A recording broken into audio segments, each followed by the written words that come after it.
this trick again? I know what you are. It won't work. I will stay strong. Sifting through my thoughts, tempting me with the one thing I always wanted but could never have, using my shame against me, my ill-advised infatuation with her. Ugh, a mage, of all things. Someone was quite a little heartbreaker when they were an apprentice. My. I am so tired of these cruel jokes, these tricks, these... What others? What are you talking about? Irving and the other mages who fought Aldred. Where are they? They are in the harrowing chamber. The sounds coming up from there. Oh, Maker. We must hurry. They are in grave danger, I am sure of it. You can't save them! You don't know what they've become. To guarantee that no abominations... I am hardly the person to lecture on the worthier points of human nature, but I've thought about it, but... I don't know why I'm so concerned about this to begin with. What good is done by killing the innocent? I cannot allow this. I will defend this circle to the death. Well, 1 second here. I sense that things are going quickly downhill.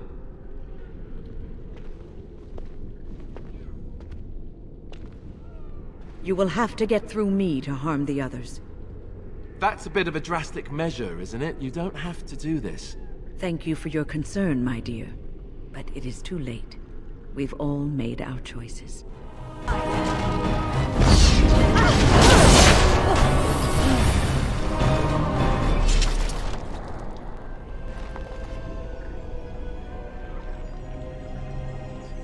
Maker turn his gaze on you.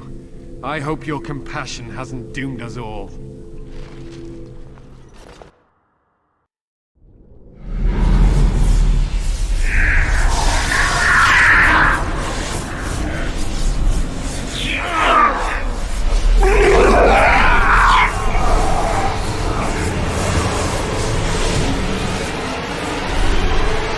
Do you accept the gift that I offer?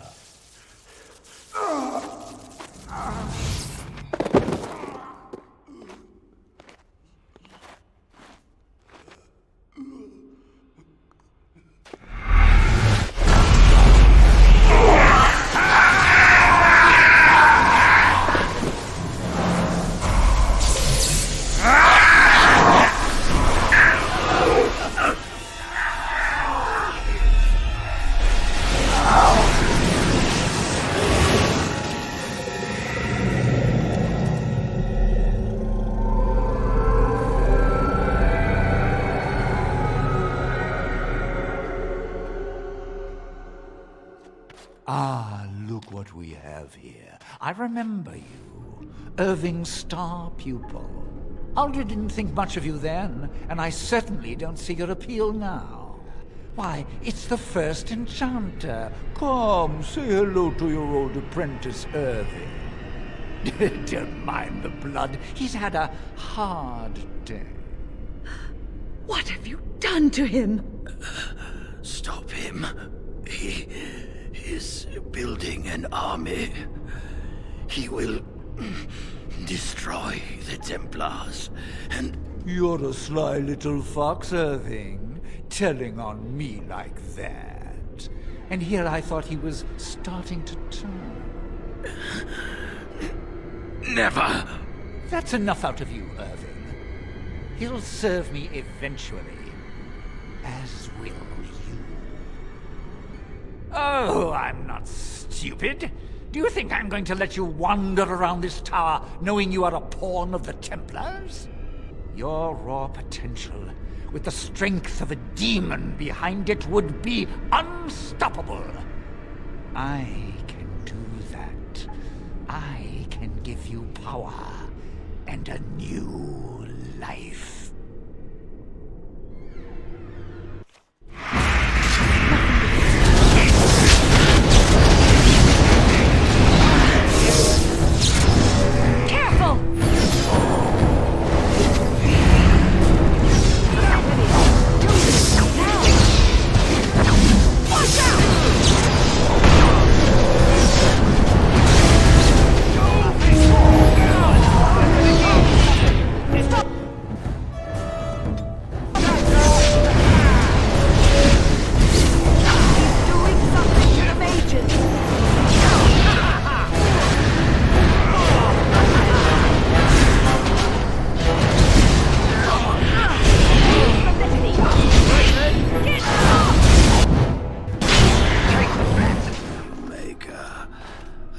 too old for this.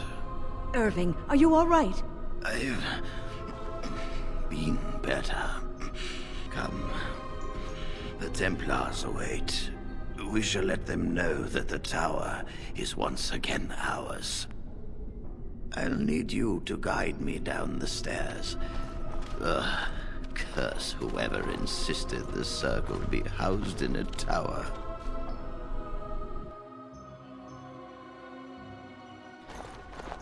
Irving?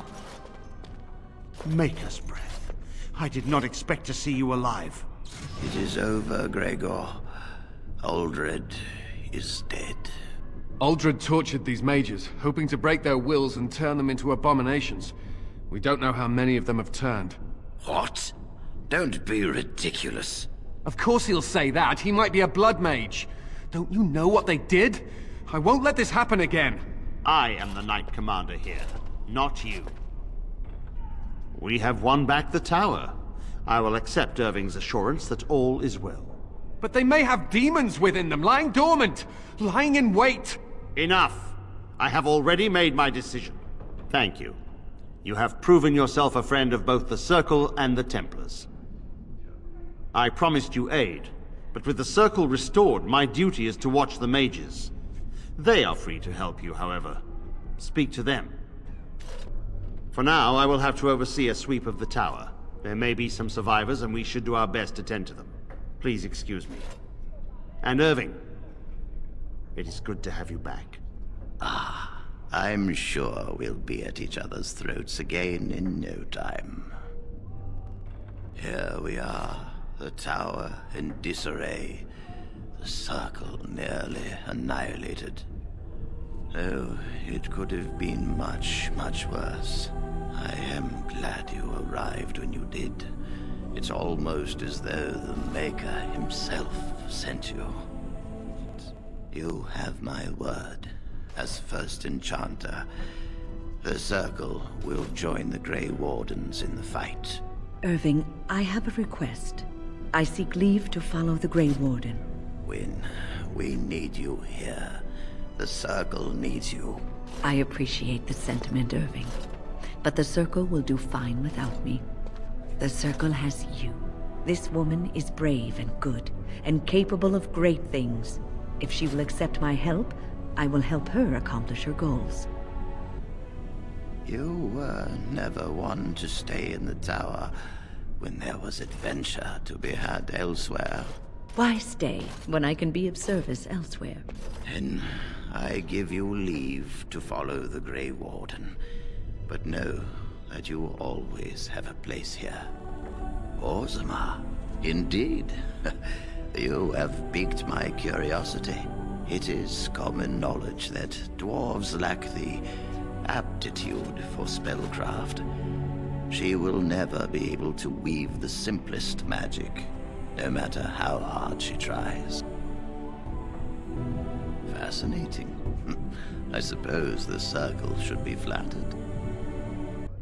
I cannot deny anyone, dwarf or human, the chance to learn. Knowledge should not be withheld from those who seek it. Tell Dagna of Orzammar that this path will not be easy. But this will be interesting. She could tell us much about our dwarven neighbors. Yes, the more I think about it, the more I like the idea. I shall take this as an indication that perhaps things are starting to look up for the Circle. Thank you. I wish you well. Know you will always be welcome here. I wish I could have gone with them. To fight. I wish this had never happened, but I'm glad it's over. I owe you my life. Thank you. What they said about Grey Wardens is true. You proved that. Gregor came by, said I could have Lissy back. He seemed sad and tired.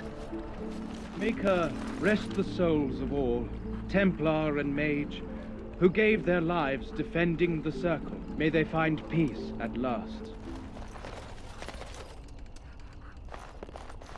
imagination. Just players in a play. Exactly. You, I, everything. All a dream. But whose dream? And for whose amusement?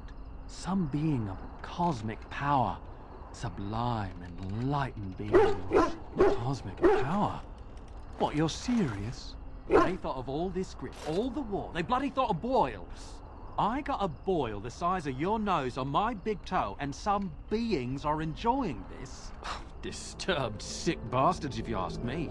Ahem. I still maintain more enlightened than that. If I ever come across one of them, I'll give them a what for it. I have a thought. We have an opportunity that I believe we should take advantage of. To the point. My mother was once divested of a particular grimoire by a most annoying Templar hunter. It occurred long before I was born, but even today, Flemeth speaks of the loss with great rage. With the circle of magi in such disarray, it occurs to me that this might be the perfect time to recover the tome from their possession, for surely it eventually ended up in their hands. Flemeth is a sorceress of legend, is she not? And her grimoire would be more than a mere curiosity to mages that daren't even glance towards the places my mother has walked for eons. No doubt 'tis considered something dangerous, perhaps best locked. What? You found Flemeth's grimoire? When I spoke of it to you, I did not truly hope... This is a most fortuitous event. You have my thanks. I will begin study of the tome immediately. I do not intend to squander this opportunity to learn more than Flemeth wished me to know. This should be interesting. The Circle of Magi stands ready to assist, Grey Warden, as do the Templars of the Chantry. There are always areas to improve on, Grey Warden. The most useful for my talents are runes.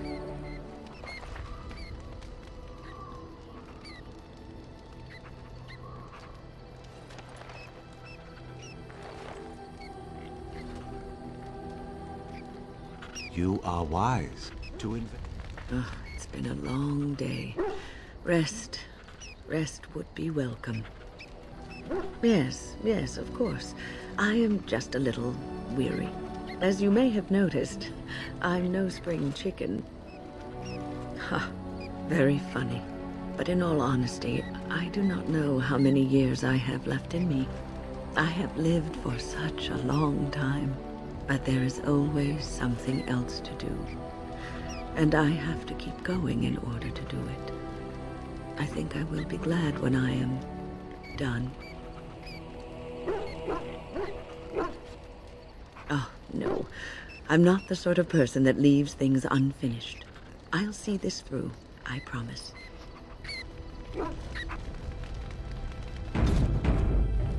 Have you encountered many abominations, apart from the ones in the Circle Tower? You are younger than I, and your nerves yet have some steel in them. Did you feel any fear facing the abominations? The first time I saw an abomination, my blood turned to ice. It was months before the nightmares stopped. It was the knowledge that I could easily become one of them that frightened me the most. Of late, I have begun to wonder if there is any way an abomination can be cured. Or if a mage could be so possessed and still retain their sanity, their humanity. Yes, it is madness and cruelty that define abominations. If those are lacking, if the mage remembers the person they truly are, then they are not an abomination. I never saw that. Thank you for showing me another way of looking at it. People don't become mages. They are born mages. The talent just surfaces later. But you are asking how I ended up at the Circle. Quite a few decades, yes.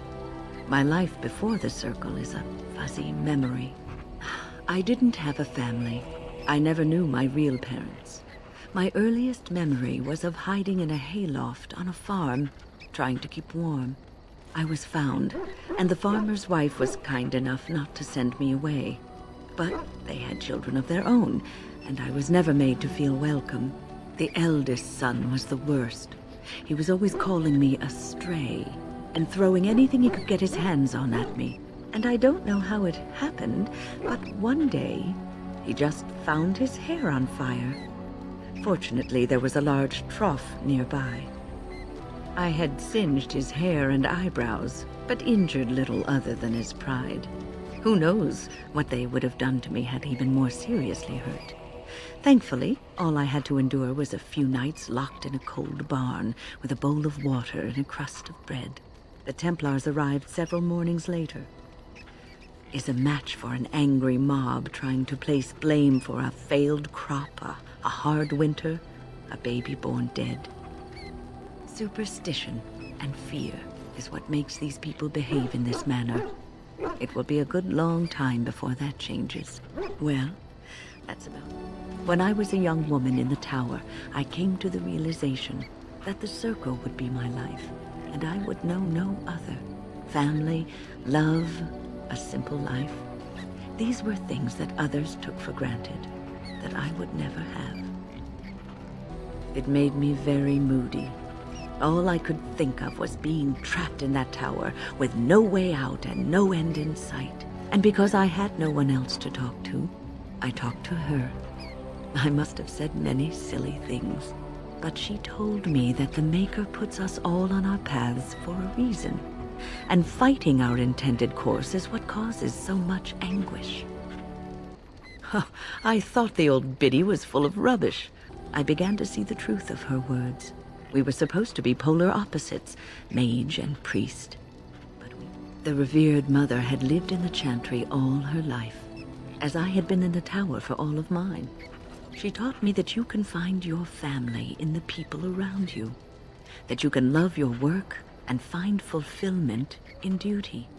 You can scream and cry and be angry about life as a Grey Warden, or you can accept it and allow yourself to see the good in it. This is your choice. I would be lying if I said it was easy. First, there were rules, and we were constantly watched to make sure we behaved appropriately. It may seem that way sometimes, but it was the best thing for me. I was given the opportunity to develop my skills, to learn, and there was joy in life at the Circle. The joys of fellowship, in knowing that you were not alone in your struggles. A good king, a true king who cares for his land, uses his power to rule firmly but fairly. He serves his people first and foremost. The king who does not do this, who believes that he is entitled to his power, who abuses it and uses it for his own means, is a tyrant. If you live apart from others, and your actions affect only you, then you may do as you wish. But if you have power, influence, and strength, your every action will be as a drop of water in a clear, still pond. The drop causes ripples, and ripples spread. Think of how far they will go, how wide they will become, how will they affect the pond. The Grey Wardens, grim and fearless, marched forth, ever between the men and the encroaching Darkspawn. They formed a shield of their own bodies and held that line until the Archdemon was dead, and the last Darkspawn lay trampled in the dirt. And then, demanding neither reward nor recognition for their sacrifice, the Grey Wardens departed. This is a tale about no battle the Grey Wardens have fought, and yet about them all. They have always defended us from the Darkspawn, taking losses so we do not have to. People may have forgotten over the centuries, but nothing has changed. This knowledge has been blessing and burden to Grey Wardens past, and now it shall be your blessing and your burden.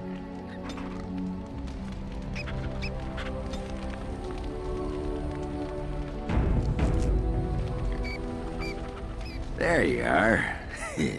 I was thinking, we've been through a lot together now. We're like old war buddies. So I figured why not invite you to share a drink, huh? A drink from my own stash, my family's recipe, and dedicated to my comrades in arms. Yes! The Warden steps up!